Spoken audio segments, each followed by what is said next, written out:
Okay, so the other day on the flight, the infamous flight after I got hauled off by the police, you can see the other video about that. Um, Something stuck in my mind. I saw that there's this French guy sitting in front of me, and he's got a cool haircut, looks like successful but cool. The French are some of the coolest culture in terms of like hipness, you know. And he's watching this on his smartphone. He's watching this video of like this really raunchy, perverse dance thing. I'm trying not to look. He's like kind of right in front of me, so I'm trying not to look at it. And I glance at it by mistake. Every once, pulling my eyes away. And it just kind of struck me how like he just acted like it's the most normal thing. Just sit there and watch this in public, and there's like an old lady next to him, some stranger sitting next to him. He had like no sense of shame. It's like the depth that we've fallen when we have no sense of shame.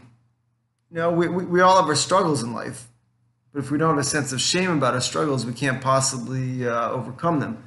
There's some movement in modern psychology where it's saying like shame is bad. That is the worst. Whoever thought of that movement sounds like a real sinner. Shame is how we decide not to do something we shouldn't. And somehow that made me think back to when I was young. It's like the first time I saw sex on a movie screen. I had a babysitter. I was like in my early teens, and I had a babysitter who wasn't much older than me, and she put on a movie. And no, I must have been like 9 or 10 or something. I had a babysitter who's 13. I can't remember, something like that. She put on a movie that was like, people, some just regular rated R movie. There's people having sex. It's the first time I saw it. Like she just acted like it was the most normal thing, and I sort of, that's the culture I was in. So I started getting into, okay, I guess this is what we do, and that's normal. And I've been living in Mea Shearim for the last couple of years, where it's like so over the top purist around sex. So when I go out in society now, I'm just kind of like shocked. Like, wow, what's going on? That people like think certain stuff's so normal. And it's not like we can't fall into like this feeling that we're pure and they're not. No, that's not the goal here. It's more just like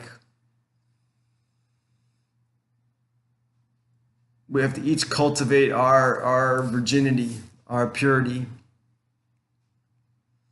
and kind of we can model to society.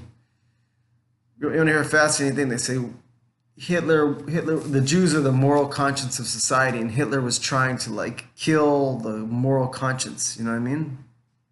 It's fascinating Torah, right? My Rosh Hashiva back at Devar Yerushalayim, one of his students said that if the Jews are the moral conscience of society, then naturally Hitler was just trying to like get rid of this whole pesky moral conscience, right? So anyhow, we can just be pure. We can be pure. We don't have to judge other people. We love them, and we just kind of get into our own purity, and then naturally it's gonna like take off. All right, yeah. This has been a